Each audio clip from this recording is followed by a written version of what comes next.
Hi guys and welcome back to my channel. If you're new around here, I am Yvette and I moved to the UK in May this year. No, I didn't, last year. And I'm documenting my experiences while living in the UK. Now, I've mentioned this in a few videos here and there, but I wanted to make a whole video dedicated to it because one of the biggest differences you notice when you move to the UK is how different the housing situation is. So I wanted to do a whole video discussing the differences between UK houses and US/Australian, style houses. It's quite interesting because it's all Western, but yet still so different. So yeah, you'll see when I get going. So British houses come in, firstly, there are detached houses. So that means there's no shared walls and you own the whole property. You're not like on a level. That is pretty commonplace in America and Australia. That's majority. I think it's 80% of houses are freestanding or detached. It's very rare to find a detached house in London, particularly if you're in zone 1 and 2. I don't think there's any. Maybe some like crazy mansions in Notting Hill or something, but other than that, not really. And they become more and more relevant the further out you go, and then once you get to like Epsom or something, it's quite common to have a freestanding detached house. However, they also have a semi-detached, and that means it is basically two houses in one, with a shared wall down the middle, or sometimes a garage and it's shared through the garage, which is perfect because it's basically the same freedom as a detached house, but you don't have to have any shared walls that you live in. You share the garage, but no one's ever in the garage, no one cares.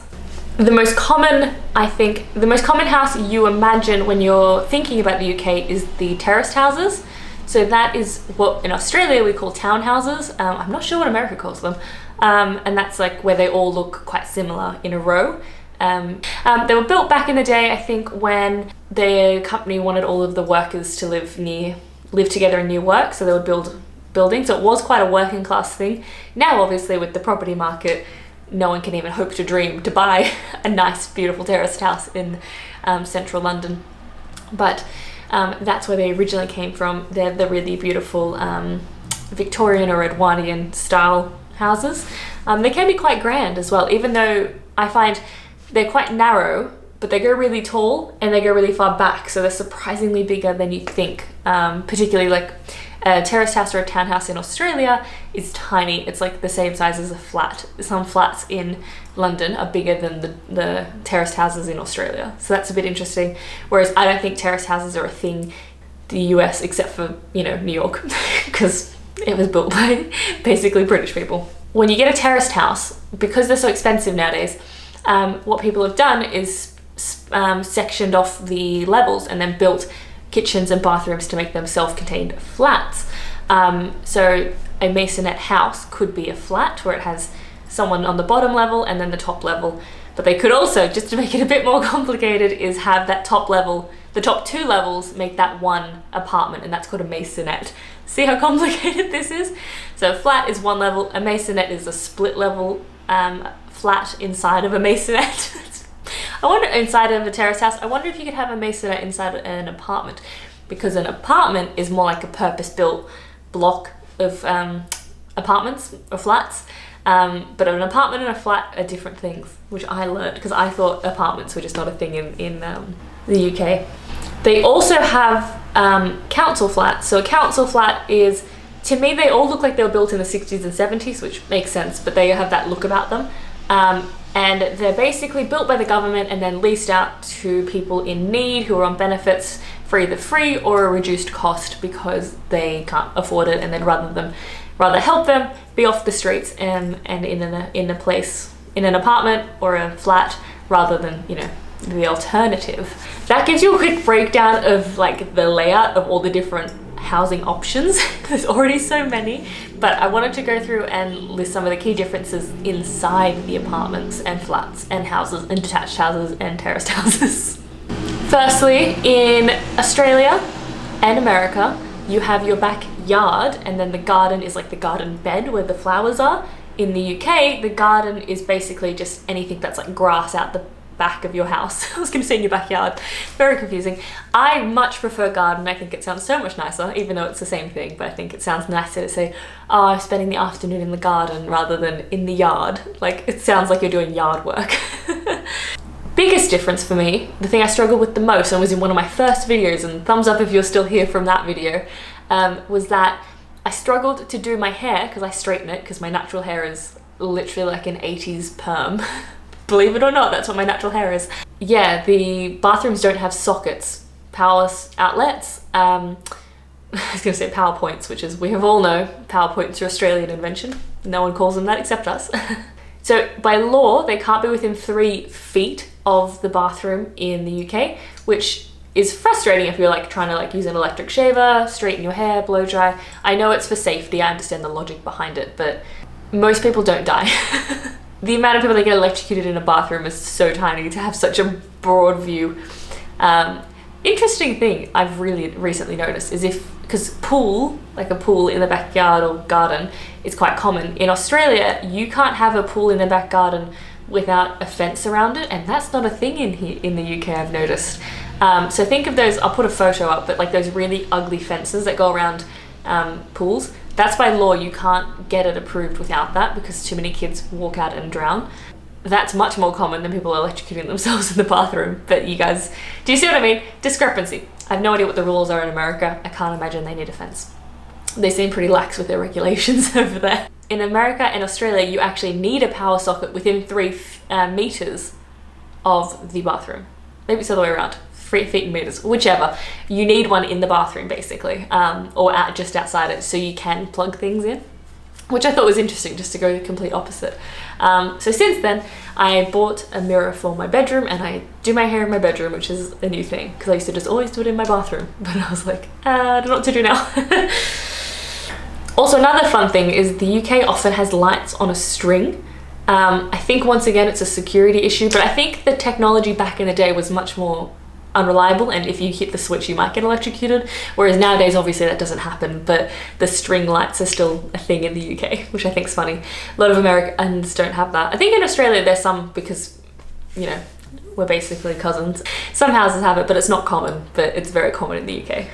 Something that is uniquely British, a washing machine in the kitchen. So sorry, it's peak hour and they're going nuts outside. Yeah, so washing machine in the kitchen, very odd. Something about washing my clothes near my food is weird. My washing machine's in my bathroom, and I think that's a great idea. So same logic of like under the counter or under the sink, but you take off your dirty clothes, you get in the shower, and then they go straight in the washing machine. It just makes so much sense. Because the last thing you want is to carry your dirty, smelly clothes where all the food is. So whenever I have a place of my own, I'm actually gonna convert my laundry into a bathroom and then put it under the sink, because laundries are a waste of space. No one enjoys a laundry. Another thing I hadn't realized until I moved was mailboxes. You guys don't have mailboxes. It's always like the front door with the little slot to go through your front door. Pretty much exclusively mailboxes in Australia. And we even have like the, what do you call it? You know, the post box, the PO box that you can get where you have like the little key and you open it and you get your stuff out. We have those for apartment or flats. We don't have little things. Yeah, it's completely different. You don't have the slot at all. I know it's normal, but it seems weird to have like a window to the outside that like you can't lock. I don't know why. I'm sure it's fine. Who can fit through that? Just someone peeping, you know, like a peeping Tom come through and stare at me. Obviously, an infamous one would be the hot and cold taps. You guys have two, one for each. You gotta like do the dance between. But I think that's the thing that's kind of phasing out. I think most days that you have the combined one. But it does seem inefficient now to be doing like the dance when you could just not. One of the things that surprised me when I was searching for an apartment or a flat to live in was that a lot of places don't have built-in closets. So built-in closets are pretty common. Most common, you'd have a built-in or a walk-in pretty consistently in Australia. And in America, walk-ins, because their houses are so big over there that they always have a walk-in wardrobe, whereas here you have like a dresser. I've noticed in some places where they've started building custom built-in wardrobes, but it's still not, I wouldn't say it was the norm. I think it's like more of a newer thing, like with air conditioning. Like obviously the UK doesn't really need air conditioning all that much. Some houses do have it, the more like newer innovative, probably foreigners like me who are like, I can't live without it, you know? But yeah, so I had to, luckily this one does have built-ins where we live, but I was pretty close to buying a dresser because I was like, I need somewhere to put my clothes for a lot of these flats. Garbage disposal is pretty much exclusively American, and I'm still kind of scared of them because I pretty much only ever see them in horror films, you know, where they like put their hand in and it gets eaten. I've never seen a garbage disposal used correctly and not horrifically in a film. It's either someone's getting chopped up or someone's lost a wedding ring down there, or they lose a wedding ring and then their arm gets chopped up trying to get it. Like, I don't understand why they can't just put their scraps in the bin like everybody else. Lastly, this is one that's mostly just an American house versus Brit. They have stovetop kettles. What is that about? I think I read something about got to do with the wattage that comes out of the wall for them. Not 100% sure, but surely we can build them like a low level one, because it'd just be so, I have never made tea on the stove. I've always had a kettle or a jug that you plug in and then you go and do your thing and then come back and pour it. I don't know if I would even know how to make a cup of tea in America, which is crazy. Those are some of the key differences I've noticed since living in the UK, in the housing, because that's obviously the most personal things where you live. But tell me in the comments below if these sound weird to you or you can't imagine ever having a power socket in the bathroom, but it's so weird for me still to not have one. It's like I've got to get an extension cord and like take it all the way to the bathroom if I want to. But I can't be bothered, so I haven't. I think I had to do it before I had a mirror in my bedroom, because how else was I going to do my hair? There's only one mirror and it's in the bathroom. But yeah, tell me below what you think. My shout out of the week is Mia Arthur. I love that your handle is Mia Farter, because that's hilarious to me, and that's why I got you on here. Thanks Mia for getting involved in some of the videos, and if you would like to be my shout out of the week, make sure you share this video on your social media and make sure you tag me. All of my links will be below. If you liked this video, give it a thumbs up and remember to hit subscribe so I can see you next time. And if you don't want to miss any videos, make sure you hit that bell. And thank you so much for watching.